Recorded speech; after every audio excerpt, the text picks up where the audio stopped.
He thought he was untouchable. A smug manager fires a black worker, treating him like nothing, never realizing the man he just humiliated owns the entire company. But when the truth comes out, you'll be shocked when you hear what happens next.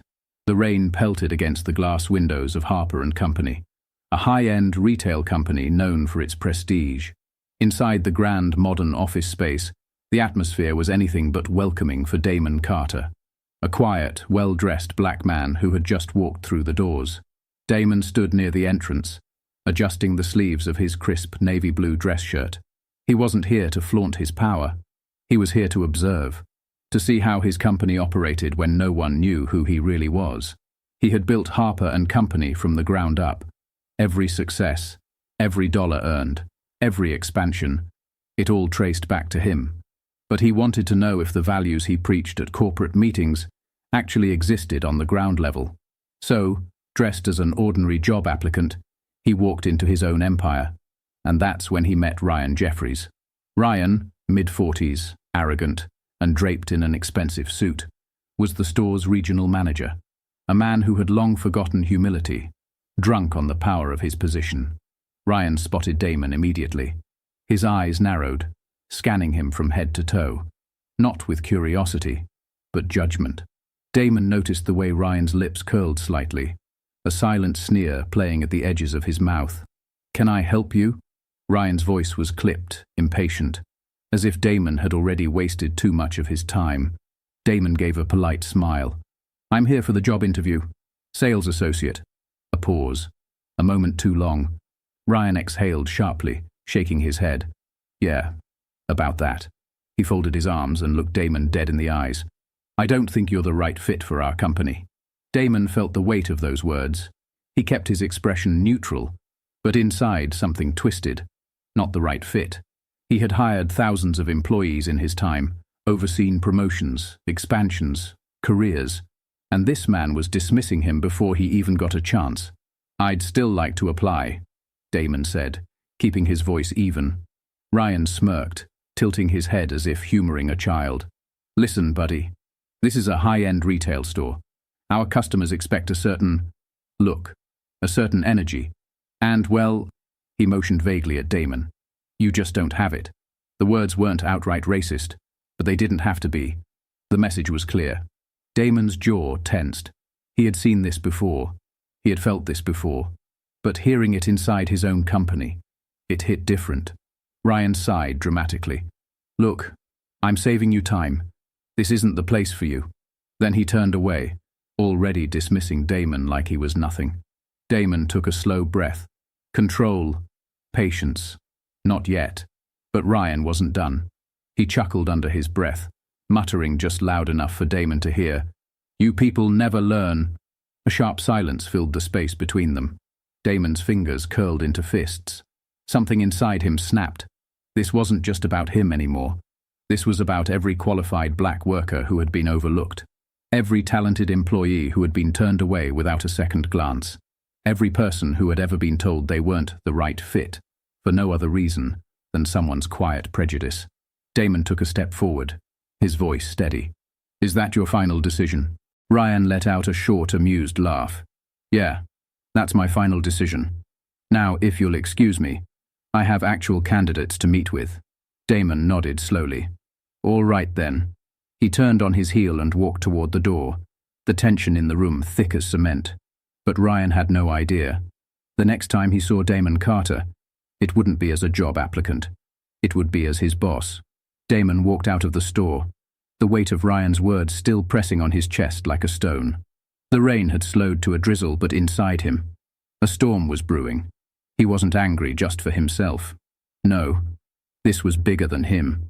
How many talented black employees had been turned away because of men like Ryan? How many careers had been cut short before they even started? Not in my company. Not anymore. Damon pulled out his phone and dialed a number. "Mr. Carter." The voice on the other end was Lisa Givens, his chief operating officer, a woman who had stood by his side for years, helping him turn Harper & Company into a household name. "Lisa," Damon said, his voice calm but sharp. "Get the executive team on a call. In exactly 2 hours, I'll be holding a surprise visit at our downtown location. And Lisa, Yes, sir. I want every regional manager in attendance, including Ryan Jeffries. A pause. Lisa knew that tone. Understood. Damon hung up. Now it was time to shake things up. Ryan Jeffries sat at the head of the staff meeting table, looking irritated. He had better things to do than listen to corporate speeches. Around him, a few assistant managers and senior sales associates exchanged nervous glances. This meeting had been called out of nowhere, with no agenda. That usually meant one thing. Something big was happening. Ryan leaned back in his chair, drumming his fingers against the table. All right, let's get this over with. Where's this so-called executive team?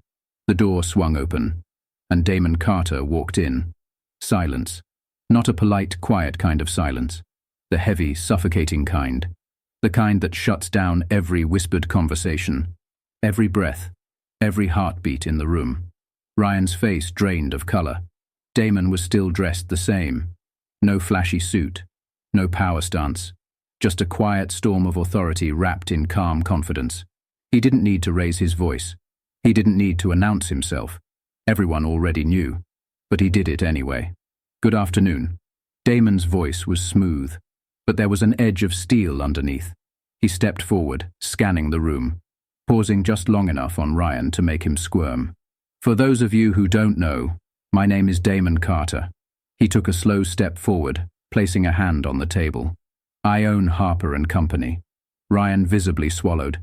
His hands twitched, his fingers gripping the armrests of his chair as if he could hold on to his slipping power. Damon's eyes locked onto him. Ryan, he said evenly. Nice to see you again. Ryan's throat bobbed as he tried to form words, but for the first time in his career he had nothing to say. Damon let the silence stretch, savoring the moment. He wanted Ryan to feel it, the weight of what he had done. Then, finally, Damon broke the silence with a single lethal question. Tell me, Ryan, do I still not fit the company's image? Ryan's face was frozen in a sickly shade of pale. His lips parted slightly, but no words came out. For the first time in his life, he was speechless. The other managers sat in stunned silence, their eyes darting between Damon and Ryan like they had just witnessed a car crash in slow motion. No one wanted to move. No one dared to breathe. Damon let the silence stretch. He could hear the faint hum of the air conditioning, the rapid tapping of Ryan's nervous fingers against the table. The man was unraveling, and Damon was going to let him feel every second of it. Finally, Damon spoke, his voice calm but razor-sharp. I asked you a question, Ryan. Ryan jolted slightly, clearing his throat. Mr. Carter, sir, He stopped himself, his voice cracking under the weight of his own panic. Damon tilted his head slightly. Oh, so now it's Mr. Carter, sir. His tone was smooth, almost amused. That's interesting, because a few hours ago, I was just some guy who didn't fit the company's image. Ryan's Adam's apple bobbed as he forced a shaky laugh. It was a misunderstanding. Damon's eyes darkened. A misunderstanding. He took a slow step closer. So tell me, Ryan, at what point was it a misunderstanding? Was it when you looked me up and down and judged me before I even spoke? Damon's voice was steady, but the weight behind it was suffocating. Was it when you smirked and told me I wasn't the right fit? Or was it when you muttered, "You people never learn," under your breath? Ryan flinched visibly. The room shifted. Everyone now realized this wasn't just an awkward mistake. This was something deeper, something uglier. Damon let the words hang in the air, letting everyone absorb the weight of what had happened.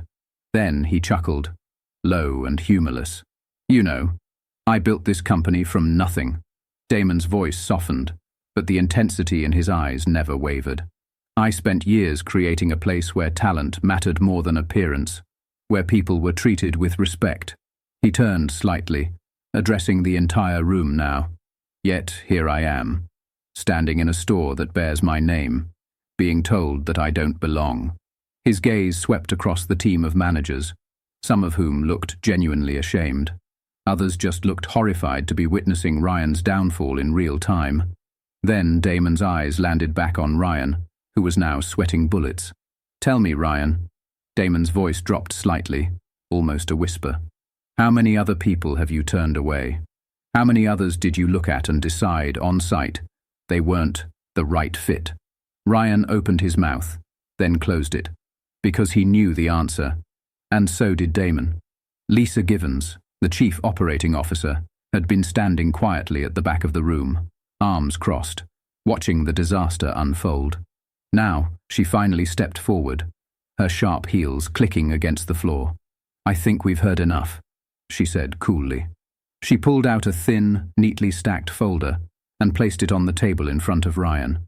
Ryan stared at it like it was a ticking time bomb. Lisa folded her arms. "That, Ryan, is a collection of employee complaints against you. We've had reports of discrimination, unfair dismissals, and inappropriate remarks, but until today, we didn't have enough direct proof." Damon nodded slowly. "Well, now we do." Ryan's breath hitched. "Wait, Mr. Carter, please, I didn't mean—" Damon held up a hand. "Stop." Ryan's mouth snapped shut. Damon exhaled through his nose, as if truly contemplating his next words. Then he leaned forward slightly, resting his palms on the table. "Ryan, you're fired." The words sliced through the room like a blade. Ryan's entire body sagged. It was over. But Damon wasn't finished. "And don't bother listing me as a reference," he added, his voice cool. "Because the only thing I'll say about you is the truth." Ryan's face crumbled. Humiliation. Fear. Defeat. He had never expected his career to end like this. He had spent years walking through these halls like a king, treating people however he pleased. And now, he was nothing. Security stepped forward, ready to escort him out. Ryan stood up slowly, his legs trembling beneath him. He turned toward Damon, his lips parted as if about to beg. But one look at Damon's face told him it wouldn't matter. He was done. With a final, defeated breath, Ryan turned and walked out of the conference room, his head hanging low. The king had fallen, and Damon Carter. He had just begun. The tension in the room didn't dissolve the moment Ryan walked out. No, his absence left a gaping silence, a vacuum of energy that no one quite knew how to fill. The managers around the table sat stiff and unsure, eyes flickering between Damon and Lisa, waiting for the next move. Some looked relieved, others nervous. Maybe they had been part of Ryan's culture. Maybe they were wondering if they'd be next. Damon took a slow breath, letting the weight of the moment settle before he spoke. "Now that the trash is taken out, let's talk about the future." A few people exhaled sharply, some in amusement, some in sheer disbelief. Had the CEO just said that? Yes, he had. Damon walked slowly around the table, his voice measured, controlled, but carrying the full weight of a man who had just taken back his throne. "I built this company with a simple vision, that talent and hard work matter more than anything else. That people, no matter where they come from, what they look like, or who they are, deserve a fair shot." He stopped, placing both hands on the back of an empty chair. "And yet, I walked into my own store today and was told, to my face, that I didn't belong." A ripple of discomfort swept across the room. Some employees shifted in their seats. Others dropped their gaze, as if ashamed to be part of the company that had let this happen. Damon straightened up, his presence larger than ever. "Let me make something very, very clear," he said, his voice quiet but sharp as glass. "If you are standing in this room and you share Ryan's mindset, if you believe that someone's worth can be judged by their skin color, their background, or anything other than their work ethic, then do me a favor." A pause. "Get up, walk out, right now." A deep silence fell over the room. Damon let his words sit there, daring anyone to challenge them. No one moved. A few beads of sweat glimmered on foreheads. Some employees swallowed hard, hands folded nervously in their laps. But no one left. Damon nodded, his expression unreadable. "Good."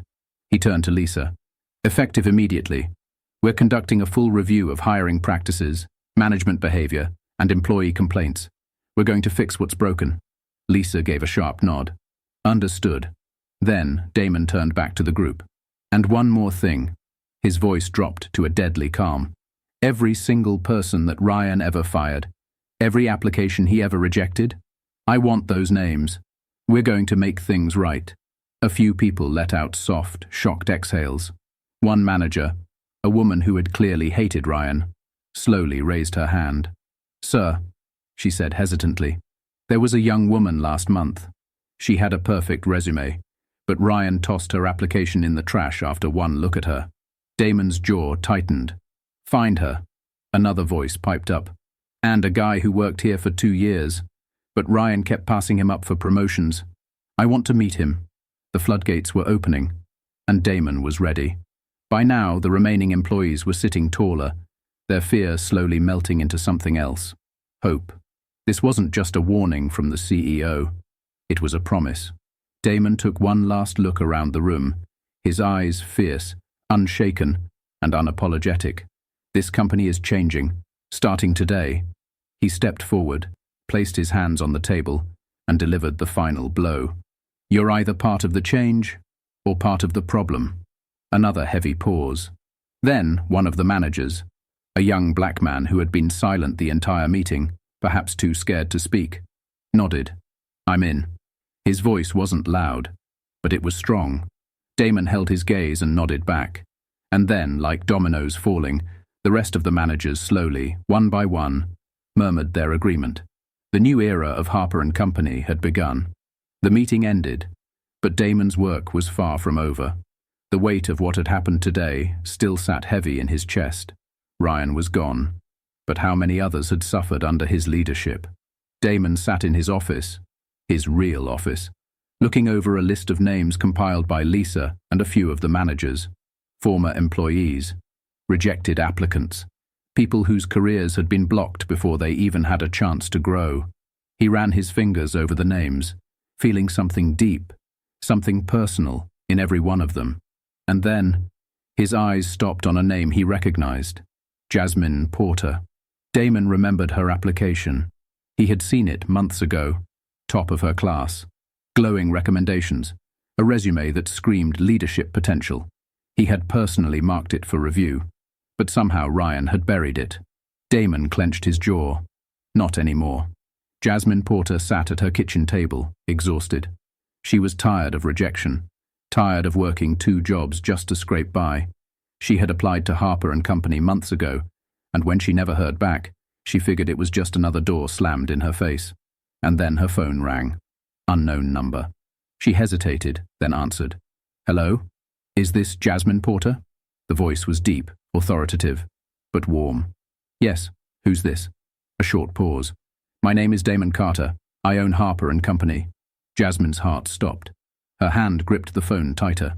I'm sorry. Did you say Damon Carter?" She stammered. "Yes, and I'm calling because I just found out that months ago you applied for a position at my company, and you were unfairly rejected." Jasmine sat up straight. Was this a joke? Yeah, I did apply," she said hesitantly. "But I never heard back, so I assumed—" "Don't assume," Damon interrupted, his voice gentle but firm. "Ryan Jeffries made sure your application never saw the light of day. That's on him, not you." Jasmine swallowed, the emotions hitting all at once. She had never expected to hear this, never expected a second chance. Damon continued, "If you're still interested, I'd like you to come in tomorrow morning. I'm offering you a position, starting immediately. Full salary, full benefits." "And Jasmine?" Jasmine could barely breathe. "Yes," she whispered. "I'm sorry it took this long for you to get the opportunity you deserved." That's when the first tear slipped down her cheek. For the first time in months, maybe years, she felt seen. The next morning, Jasmine walked through the front doors of Harper & Company. But this time, she was walking in as an employee. Lisa greeted her with a warm smile. "Jasmine, we're so happy to have you." But it wasn't Lisa's voice that made Jasmine stop in her tracks. It was the man standing next to her, Damon Carter, in the flesh. Jasmine's breath hitched slightly as their eyes met. He gave her a nod. "Welcome to Harper & Company." Jasmine swallowed hard, then straightened her shoulders. "Thank you, sir. I won't let you down." Damon's lips curled into the smallest smile. "I know you won't." He extended his hand, and she shook it, sealing not just a job, but a moment of justice. Later that evening, Damon stood on the rooftop of his office, looking out over the city. The sky was painted with deep oranges and purples. the last remnants of sunlight melting into the horizon. He took a deep breath. Today had been a victory. But it wasn't just about firing Ryan. It wasn't just about hiring Jasmine. It was about setting a standard. This company, his company, would be built on fairness, respect, and opportunity. No exceptions. He pulled out his phone and opened a blank email. Subject: New hiring and training policies. He began to type. Because change didn't stop with one man's downfall. It started with a leader who refused to let history repeat itself. Later that evening, Damon stood on the rooftop of his office, looking out over the city. The sky was painted with deep oranges and purples, the last remnants of sunlight melting into the horizon. He took a deep breath. Today had been a victory. But it wasn't just about firing Ryan. It wasn't just about hiring Jasmine. It was about setting a standard. This company, his company, would be built on fairness, respect, and opportunity. No exceptions. He pulled out his phone and opened a blank email. Subject: New hiring and training policies. He began to type. Because change didn't stop with one man's downfall. It started with a leader who refused to let history repeat itself. Good morning, everyone. Damon's voice was calm, but there was a weight behind it, the kind that made people sit up straighter, listen more carefully. By now, you've probably heard about some changes. A few employees in the stores exchanged knowing glances. Oh, they had heard. Ryan's downfall had spread like wildfire. Damon continued.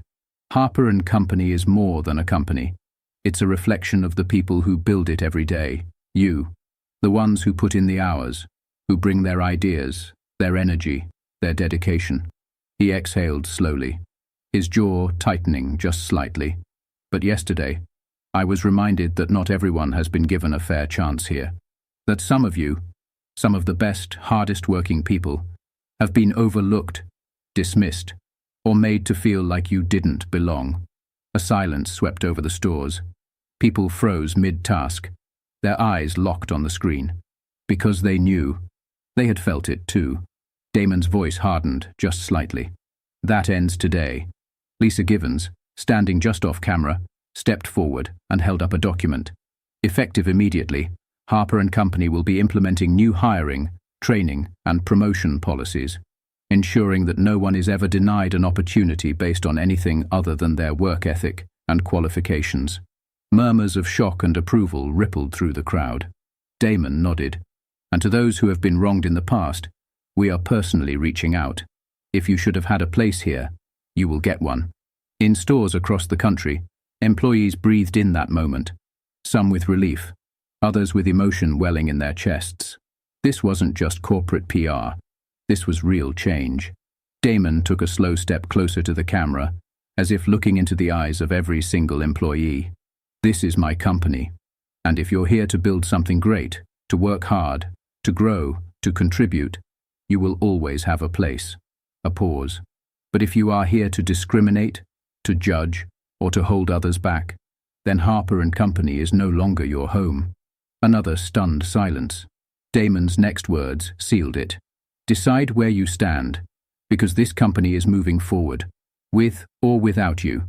And with that, the screen faded to black. The reaction? Electric. In store after store, employees started clapping, some slowly, some with full emotional force. In one location, a young black employee who had been passed over for promotion 3 times wiped away a tear. In another, a sales associate who had once been told she wasn't polished enough for leadership stood a little taller, hope shining in her eyes. And in Damon's office, Lisa turned to him with a small smile. That was the best damn speech I've ever heard. Damon chuckled softly, but his face remained serious. It wasn't a speech, Lisa. He turned to face the city skyline, his hands in his pockets. It was a promise.